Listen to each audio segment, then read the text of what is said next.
This episode may contain explicit language. Welcome to Mom and Dad Are Fighting, Slate's parenting podcast for Thursday, October 19th, the Twin Struggles edition. I'm Zak Rosen. I make another show. It's called The Best Advice Show, and I'm dad to Noah, who is 6, and Ami, who's 3. We live in Detroit. I'm Jamilah Lemieux, a writer, contributor to Slate's Care and Feeding Parenting column, and mom to Naima, who's 10. We live in Los Angeles. And I'm Duarte Geraldino. I'm an editor, journalist, and dad to Oya and Olu, my 4-year-old twins. So we live just outside New York City. It's so nice to have you here, Mr. Twin Expert. We're going to need you today. I'm looking forward to it. Today on the show, we're going to take advantage of Duarte's expertise. He's a dad of twins, like he said, and is going to help us navigate some listener questions about uneven twin terrain. We're also going to catch up on our week in parenting. And then, if you're in the Slate Plus Club, we're going to crown the most iconic twin duo from kids pop culture. It is the tournament you haven't been waiting for. Here's what you'll hear if you have Slate Plus. But I will say, what was always sort of bizarrely sad about Mary-Kate and Ashley is that they were just playing a single person, right? Like, it's so bizarre. Yeah. Like, they didn't have the individuality. And it's, I can't separate them now. Right. They're like a duo because they got famous playing Michelle one Tanner. person. Yeah. But it's because of child labor laws, right? Like, they could only, each of them could only work like so many hours. But yeah, totally. Mm-hmm. That must have been strange for them. But that's a great point, yeah. By becoming a Slate Plus member, you'll enjoy a weekly bonus segment and all your beloved Slate podcasts without any advertisements. It's the ultimate way to enhance your listening experience while also providing vital support to the show. You can join Slate Plus today by visiting slate.com/momanddadplus. All right, we're going to jump into triumphs and fails as soon as we get back. I just treated myself to a very cool, versatile piece of clothing. It's a black chore jacket from Quince. I love it. It goes with anything. I wear a t-shirt under it sometimes if I want to be cash. I can also dress it up with like a nice collared shirt underneath. It is great. It's got big pockets for my keys and chapstick and wallet. I love chore jackets, and I love my new chore jacket from Quince. Fall is here, and your wardrobe needs an upgrade, right? Instead of a flimsy fast fashion haul, spend your money wisely on high-quality essentials that will last beyond the season. Quince is my spot for quiet luxury without paying luxury prices. Quince offers a range of must-have items like 100% European linen, under $50, luxurious mulberry silk skirts, Italian leather bags, and 14-karat jewelry from $30. Upgrade your closet with Quince. Right now, go to quince.com/momanddad to get free shipping and 365-day returns on your next order. That's QUINCE.com/momanddad for free shipping and 365-day returns. Quince.com/momanddad.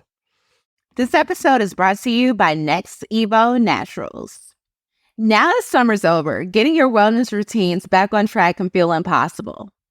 But you can sleep great and stress less by upgrading your CBD.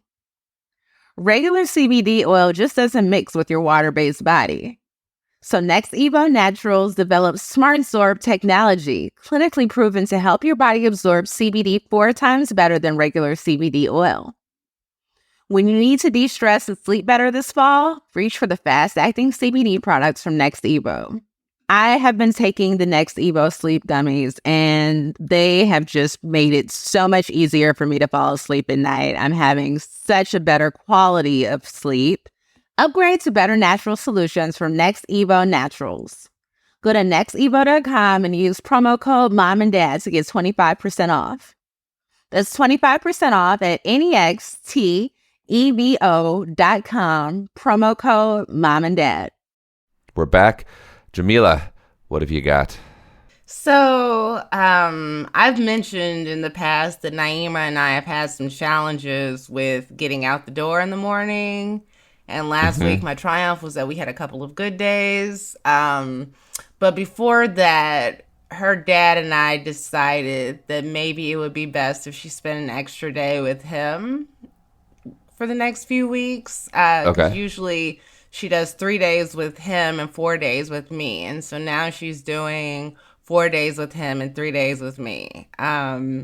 it's been an adjustment for me. I was always so afraid of 50-50 custody, like when she was younger, like I felt like I would be less of a mom and I wouldn't see her, and so now that she's spending more time with him than me, it's humbling and it's difficult and I miss her.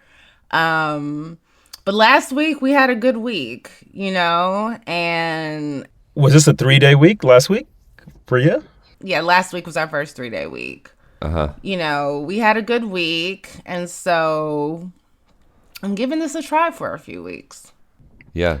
Wait, so that's a biggie. What does it mean for you to have one less day? I mean, are you using it for self-care? Last week I went on a date Nice. on my extra day, so I spent the time fruitfully.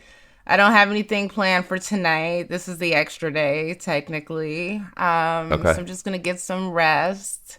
I am a little nervous because, like, I tried to make plans for tonight. Nothing came through. And so I'm like, oh, my God, I'm just going to be missing her. So I don't know. I'm a little anxious about it. Was Naima involved in this new setup? No, it was something her father proposed. And the first time he came up with it, I was like, no, I don't want to do that. Then the second time, he's like, getting her to school on time is really important. And if you're having these challenges, like she has an easier time with that in my house, like we need to just try this for a little while. So I gave in. That experience is so typical of so many parents who share custody.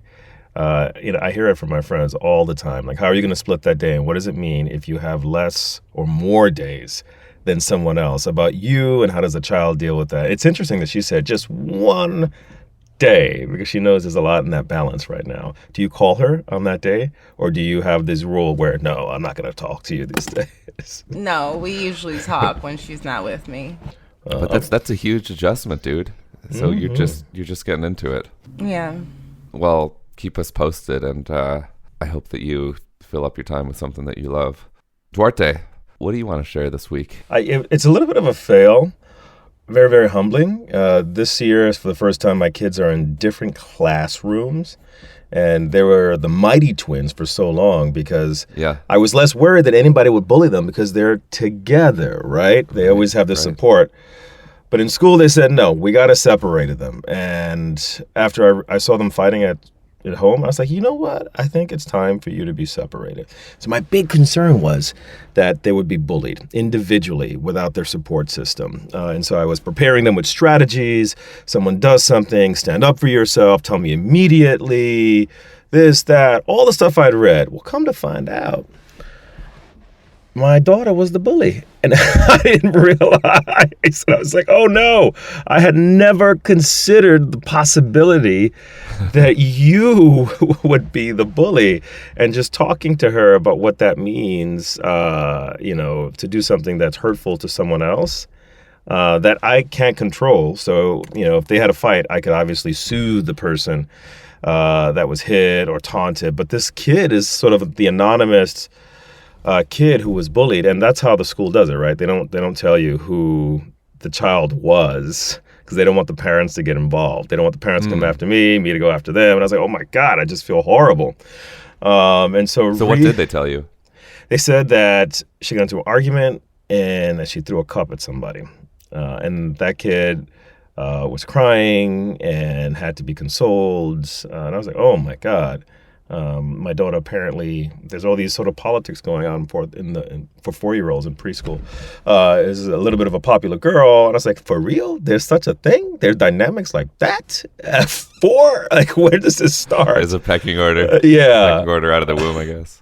And so just trying to talk to her about the sort of empathy that I'm sort of expecting and how not to cross the line. And, what if it was you? And, you're by yourself over there, right? Her brother's very physically big, right? And so he always has her back. But I was like, you're by yourself. You don't go throwing cups at people. And so it was a fail in the sense that I felt like I had prepared her to stand up for herself against a bully. Yeah. And then suddenly she had become the bully. And I struggle with that. And I was like, okay, now that I know that you're this type of person, how do I deal with that? And so I'm still struggling with that. because it's no good either being bullied or being the bully, because it means you're not seeking negotiation and things. I don't think she's necessarily that type of person. It's not like she's like forever the bully. Oh, I agree, but it's like, you're 4, but still, you know what I mean? I have to sort of get in there now before it gets crazy.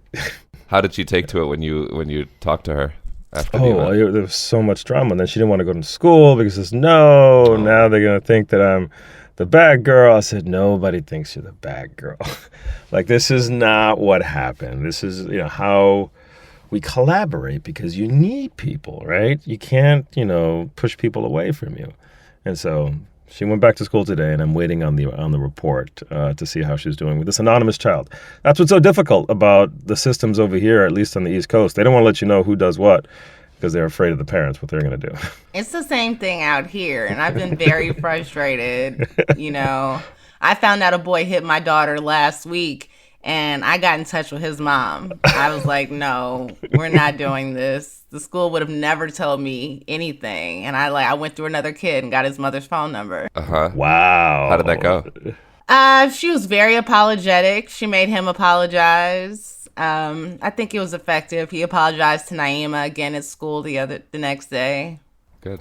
Yeah, that stuff is important. Maybe the issue is, I wish they would let me know who this anonymous child is in that family. But kudos to you, Jamilah, for getting the scoop. Detective Jamilah.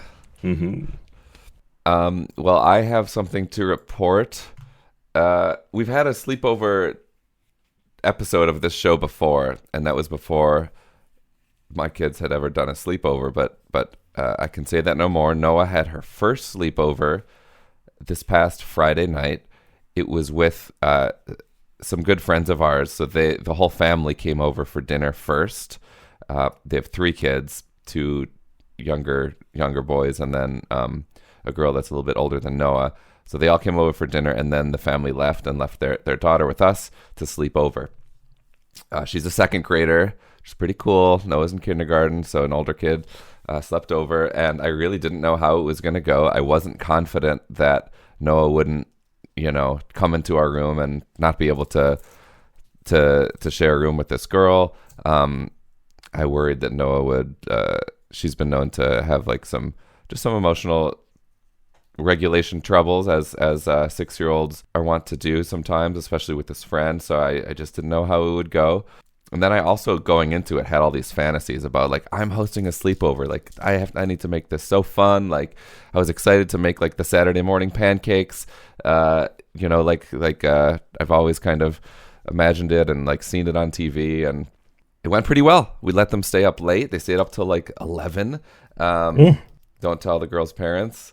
I hope they're not listening. So they like went to sleep, and that was a huge success. And then they woke up the next morning, and I got started on some chocolate chip pancakes, and Noah and the girl and Ami, my son, they were all kind of sitting in the dining room waiting for pancakes, hanging out, and just like the tone of Noah and her friend's conversation, it was just kind of suggesting to me that like Noah felt like the way I was feeling was like she doesn't want me in there. I'm not cool. I am officially now the dorky dad who's embarrassing her. That was kind of like the vibe that I was getting. And I was making pancakes and adding chocolate chips, and then I brought in like the first round of them. Then I went and retired back to the kitchen to make some more, and I hear Noah say, "Dad, come and eat with us. You deserve it." And she'd like totally dispelled my my insecurity that like she was too cool for me, and it was I was just a puddle after that. It was so sweet. So definitely a first sleepover triumph over here. I admire you for even doing a sleepover in this day and age. You know what I mean? It's just so much responsibility. If I were to do one, I would do like a whole family sleepover, because I just feel like, oh my God, something's going to happen. How am I going to deal with my kids, your kids?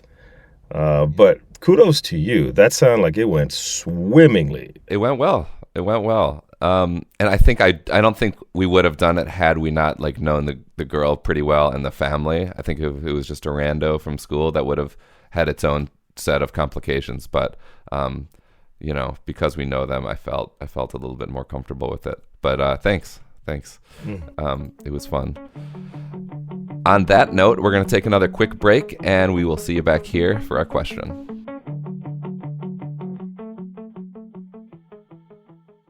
It's time to get your checking account to zero with free checking from PenFed. That's zero ATM fees, zero balance requirements, and zero time spent waiting for your paycheck to direct deposit because you can receive it up to 2 days early. Open your account with just $25 and see how big zero can be. Apply online today at PenFed.org/free checking. Early direct deposit eligibility may vary between pay periods and timing of payers' funding. To receive any advertised product, you must become a member of PenFed, insured by NCUA. We're back. Let's hear our first of 2 twin-centric questions, both of which, by the way, come from our amazing Facebook community, which you should totally join if you haven't already. Just search Slate Parenting on Facebook and prove to us that you're a human. There's like 3 questions, and you're in. And it's a really vibrant community where you can get a ton of feedback on anything that you're dealing with. So definitely come and join us at Slate Parenting. Here's the first question. Dear Mom and Dad, what do you do when what's best for one twin is bad for the other? When do you choose to help the struggling twin, despite it being less good for the advanced twin? Or when do you make a choice that gives the advanced twin opportunities to be challenged, despite it making things harder for the struggling twin? In cases where they need to be in the same school, program, etc., so you can't just make separate choices for each twin. That's such a valid experience, and it's just so common. Oftentimes we hear people say, oh, they're just individuals, separate them, do all these things. The reality is, even if they're in separate classrooms, they may often be in the same school, they're in the same household, and you also have to look at things as if, the way I like to think about it is as a portfolio of experiences, so that if your children have to be in an environment that's most obviously beneficial to one, we need to find a co-shared environment where the other child can thrive. That balance is sort of key. And this is not easy because it involves, asking teachers, their friends, what they observe as the strengths of what you think is the weaker child, so that you can find a way to encourage that with a complementary experience. So, for example, my daughter is she's stronger in class than my son is. And so we do this thing when we come home, and they both teach me something. And it's very, very important that they both teach me something. Like that's the expectation that you have? Yeah. Cool. And so that they can take a sort of a leadership role and show me something. And when my daughter sees my son teaching me something, she said, oh, wait a minute. You know what I mean? Like they're sort of, he's really strong in certain things. And, it's always a question of have them show you something that you know that they're strong in, so that you can have, again, this portfolio of experiences. Because in life, come on, it's always going to be a question of, if I'm in a team, there's going to be someone who's stronger in something than me, but they have a strength that I don't have. It's a collaboration.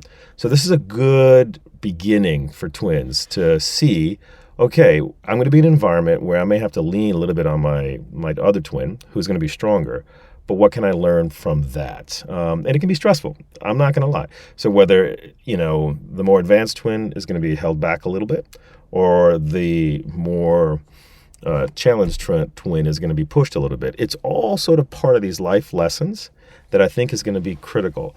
The first part, I want to tell for the parent, kudos for you recognizing this and accepting the fact that you're going to have to do this. But let's find other ways to complement those experiences. And the key is, we're going to live, we're going to work, we're going to play, we're going to collaborate with people whose strengths vary, just like these twins. And the only way we survive is by leaning on, sort of the good things about our lives, our strengths. And so that's what I would really encourage. Well, obviously, I agree with Duarte because he actually has twins. You have to find environments that work for both kids, So if there's a school that's better suited for one of your children because they provide some additional academic resources that they require, it still needs to be a good fit for your other child. It can't be somewhere where they're going to be so held back that they're not having a, adequate academic experience. So it's just really finding those sweet spots where, spaces, after school programs, schools, camps can meet both children's needs. And I can imagine it's got to be pretty difficult, but you have to make sure that both children are attended to adequately. I agree. I mean, that goes without saying. Like, I'm assuming that, we're not talking about an extremely special needs person in an environment where they can't hold water. So that's, again, without knowing more information. So I agree with you wholeheartedly, Jamilah. You can't just throw someone out there. But I also wonder, like, conversely, like when we're talking about the strengths of each of our kids and each of our twins, like how do we avoid, let's say, this twin is better at math and this one's better at reading. Like, how do we avoid that becoming like the story? Like, oh, if they're good at reading, they're better at reading at 4. Like, how do we like, make it so, not to say that like it has to be it shouldn't be a competition, but just so it's like this kind of malleable thing and not like these are, this is the new construct. You know what I mean?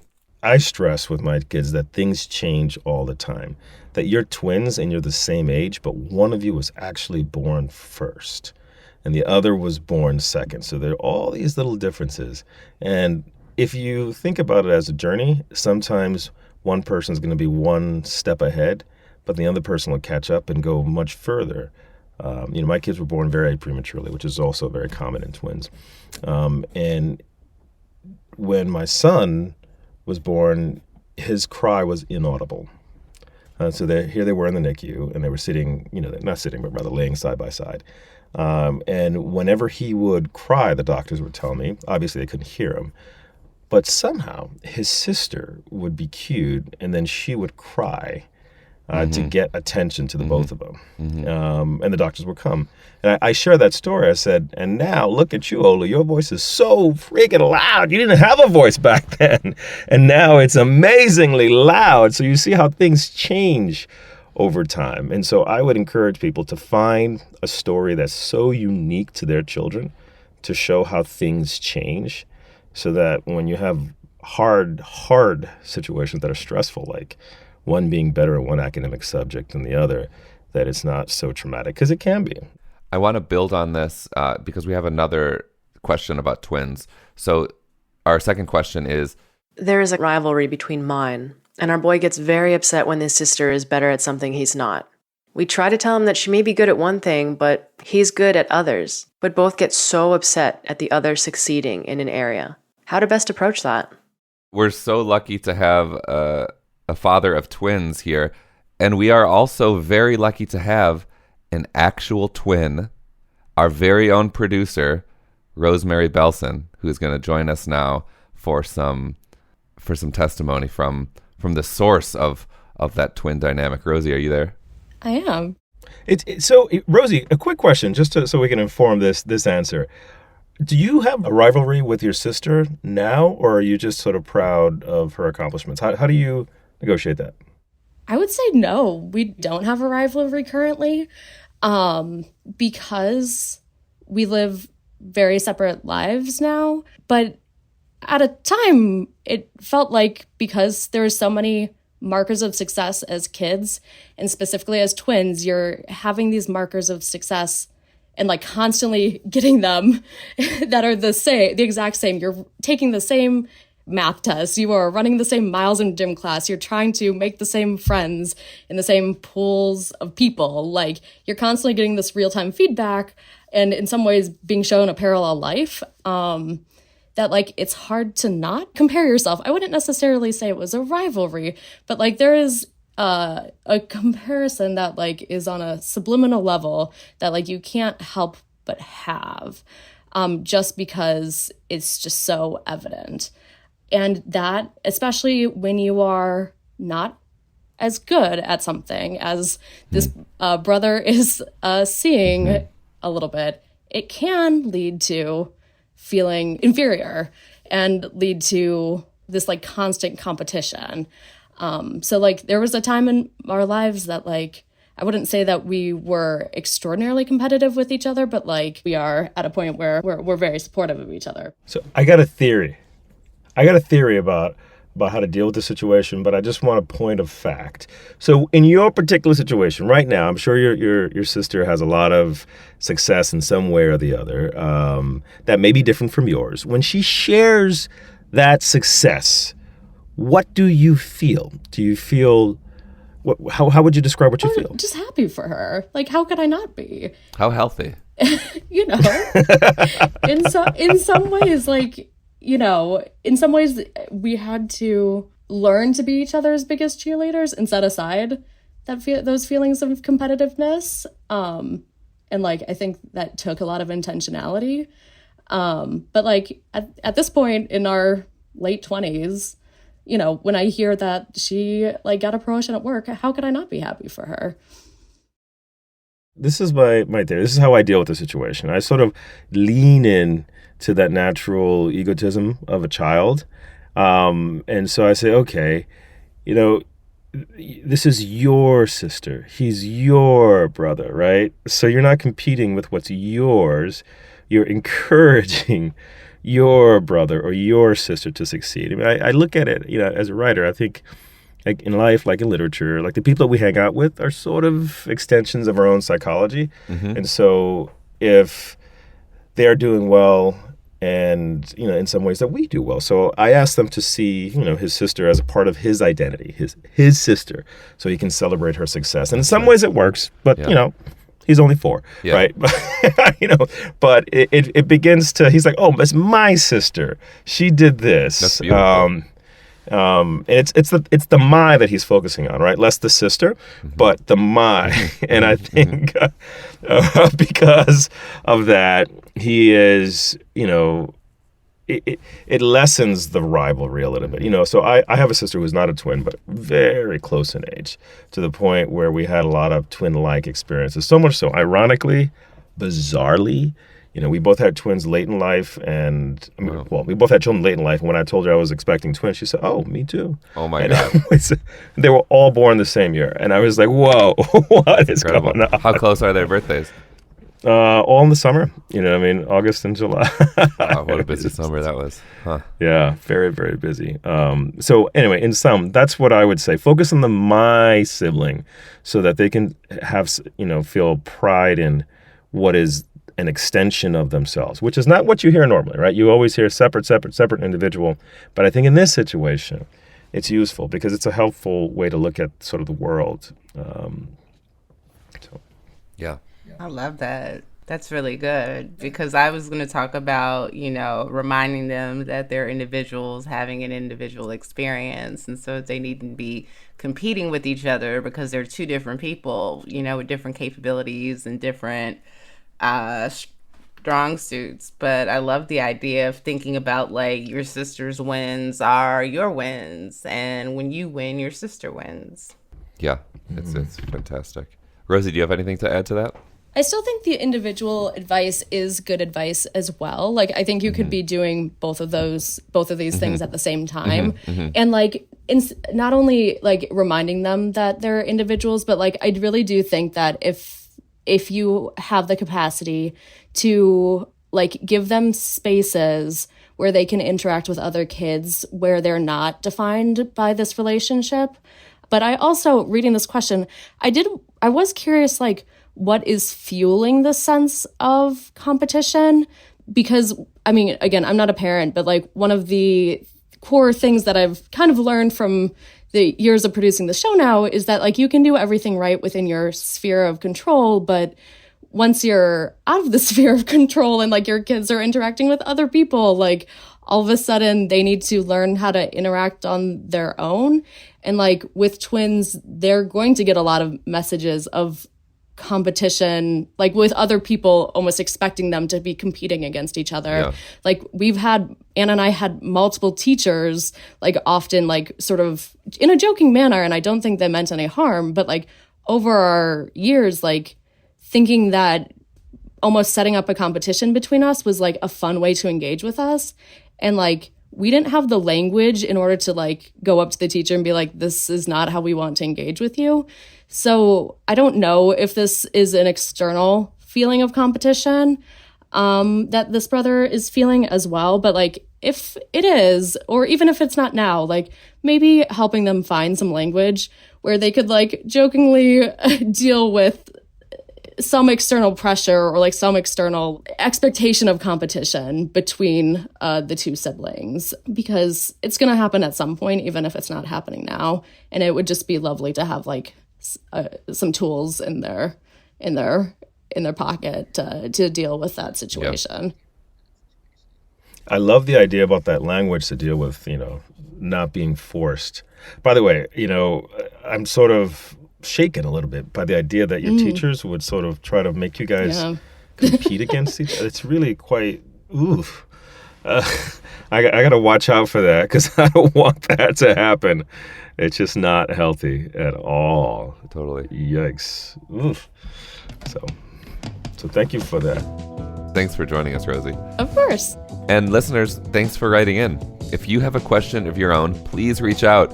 Email us at momanddad@slate.com or by calling 646-357-9318. Seriously, we love to get your questions. We need your questions.